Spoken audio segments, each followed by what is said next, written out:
This is Guillermo Garcia for The Roman Show with UFC heavyweight Matt Meathead Mitrione. That's right. What brings you out to the fight tonight at World Series of Fighting 6? Well, we have quite a few guys fighting on the card for the Black Zillions, and we support ours. So it's in our backyard, so we should be down here and hanging out. And plus, I know Coach Seffo. He used to coach me standing up when I was training out at Randy's, and I respect the hell out of him. So if there's anything I can do to help, propagate his card, I will. Now you're coming off a tough loss to Brendan Schaub. When can we expect you to fight next? I don't know. I had a blowout fracture resulting in the fight, or from the fight, and so I just had surgery on a little bit ago. Had a plate put in there and some screws. So I really don't know what the prognosis is as far as time. But it's messing with my eyesight, so I'm gonna have to make sure I handle it correctly and don't rush anything. I don't want to have a lazy eye and turn into an atypical fighter.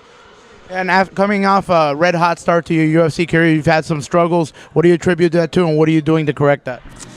Well, I attribute my struggles to me making mistakes. I cut my teeth in UFC, and so I'm gonna have strides. I'm gonna have failures. It's gonna happen.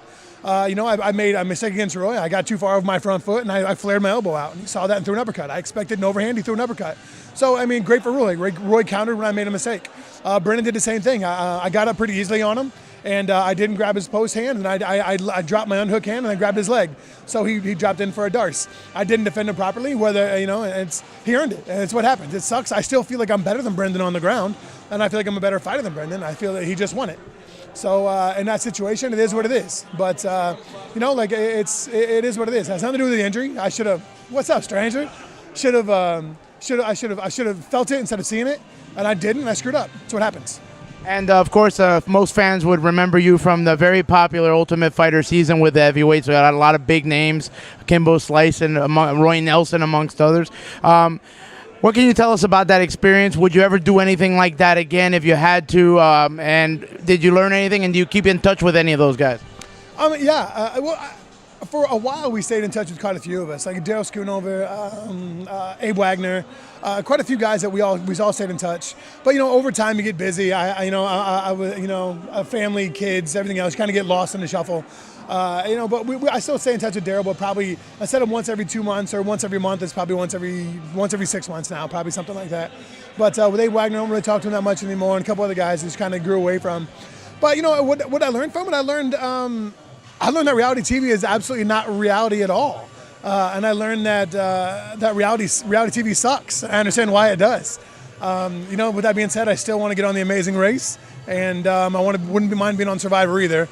But that's probably the only. Amazing Race is by far the only form of a reality TV I'd ever do anymore. Actually, Chris Idol and I want to be on The Amazing Race. So if you guys see this, hit me up. Now, of course, the coaches on that season were Rashad Evans and Rampage Jackson. Is that how you got your relationship started with Rashad? Was it there, or did you know him from before? No, I got it from the show. I didn't know anybody, and I knew Chris Idol and Jake O'Brien. That's who I knew in the UFC.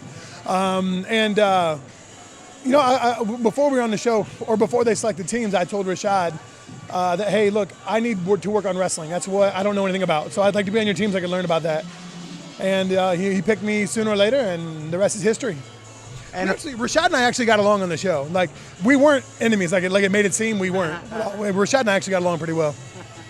Now, of course, you come from a football background. Are you still involved in any way with that sport? Do you still play, whenever you're not fighting, or do you still keep a lot of long-term relationships from that sport? I do. Actually, I still talk to a lot of guys from the NFL and Strahan and I have been in text, Dahani Jones, Jeremy Shockey. Like, a lot of us stay in touch, I think it's because some of us are still in the public guys and Jesse Palmer, like, we kind of all understand certain things, and we stay in touch with each other and we see each other. It's nice, They think I'm crazy for what I do now, but when I tell them it's not as hard on my body overall as football was, they get a kick out of that.